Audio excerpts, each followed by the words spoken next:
Congruencia de triángulos.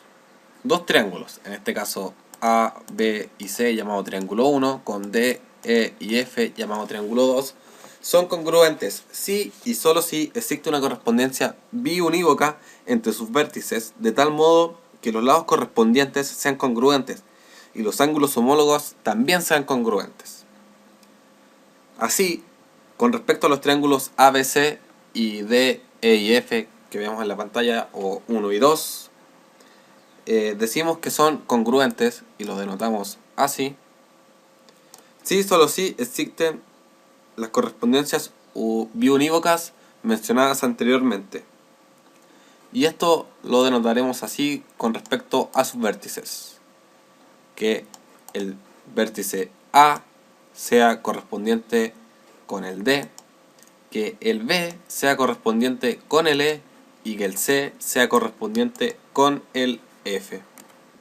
Para dejarlo expresado de una forma más gráfica, vamos a poner cada vértice con el color respectivo que aparece en la pantalla.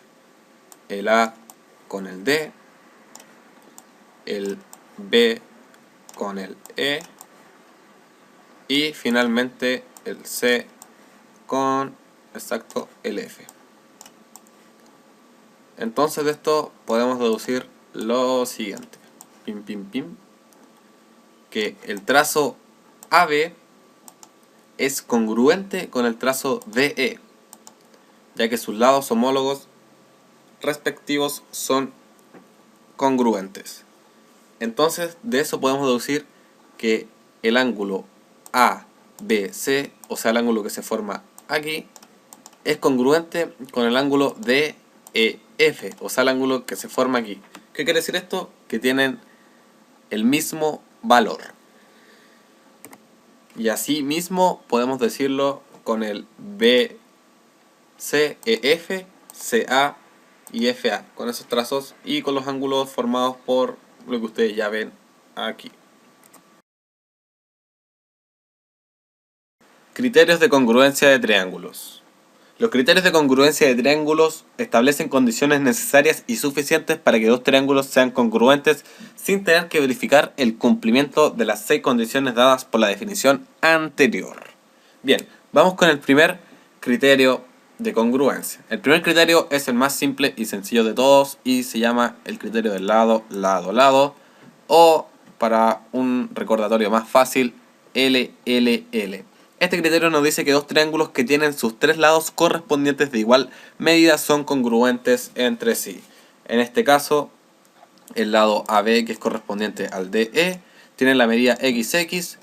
El lado EF, que es correspondiente con el BC, tiene la medida YY. Y finalmente el lado correspondiente FD con el CA tienen la medida ZZ. Entonces así sabemos que dos triángulos son congruentes por el criterio de lado, lado, lado.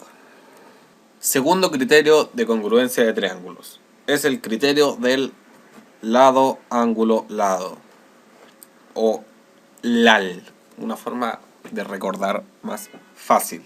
Bien, ¿qué nos dice este criterio? Simplemente que dos triángulos que tienen dos lados correspondientes de igual medida y el ángulo comprometido por ellos también de igual medida son congruentes. Así de sencillo. Entonces lo graficamos así: el lado AB es congruente con el DE y tiene la misma medida XX. El CB es correspondiente con el EF por II, y el ángulo comprometido entre estos dos lados es del mismo valor, P y P. Entonces así podemos definir que un triángulo es congruente por el criterio de lado, ángulo, lado. Tercer y último criterio de congruencia de triángulos: ángulo, lado, ángulo, o una forma más simple de abreviar, ALA. Sí, así es, ALA. ¿Qué nos dice este tercer criterio? Que dos triángulos son congruentes si tienen dos ángulos y el lado adyacente a ellos de igual medida. Entonces tenemos dos ángulos, Q y P, y el lado adyacente BC.